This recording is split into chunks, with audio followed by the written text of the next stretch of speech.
Friends இப்போ நம்ம வந்து எங்கே போக போகிறோம்னா பேய் வீட்டுக்கு தான் போக போகிறோம். அது வந்து ஒரு மது இடம். அந்த இடத்துல யாருமே போக மாட்டாங்க, வந்திருக்க மாட்டாங்க. இப்போ நம்ம வந்து அது வந்து என்ன பண்ண போது நம்மள கொண்டு சொல்லிட்டு பார்க்க போகிறோம் ஃப்ரெண்ட்ஸ்.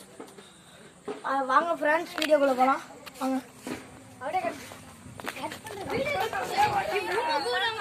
ஃப்ரெண்ட்ஸ் இப்போ நம்ம போகிற இடத்துக்கு வந்தாச்சுங்க, வாங்க வாங்க பார்க்கலாம். ஃப்ரெண்ட்ஸ் பாருங்கள், இதுதான் இங்கே வீடியோ கிடையாது. இந்த சைடு இந்த பாருங்கள், இந்த பக்கம் பாருங்கள், தென்னை மரத்தை பாருங்கள் பாருங்கள் பாருங்கள். இதான் பார்த்தீங்கன்னா பாருங்கள், இதெல்லாம் காடு. இதாவது ஃப்ரெண்ட்ஸ் பாருங்கள். ஃப்ரெண்ட்ஸ் இது எவ்வளோ ஃபோனை வரை இருக்கே. ஃப்ரெண்ட்ஸ் இங்கே இங்கே வாங்க இதை கத்துது ஃப்ரெண்ட்ஸ், இதை கத்துது, இங்கே கத்துது. இங்கே வாங்க இங்கே வாங்க இங்கே வாங்க இங்கே வாங்க, இங்கே அடிங்க, உள்ள நீங்கள் உள்ள நீங்கள் எதுவும் இல்லைங்க, இங்கே அடிங்க இங்கே அடிங்க. ஒன்றுமே இல்லை ஃப்ரெண்ட்ஸ், எதுவும் இல்லை ஃப்ரெண்ட்ஸ். ஃப்ரெண்ட்ஸ் இங்கே பாருங்கள், இங்கே பாருங்கள் ஃப்ரெண்ட்ஸ், இங்கே ஏதோ உட்காந்து ஃப்ரெண்ட்ஸ்.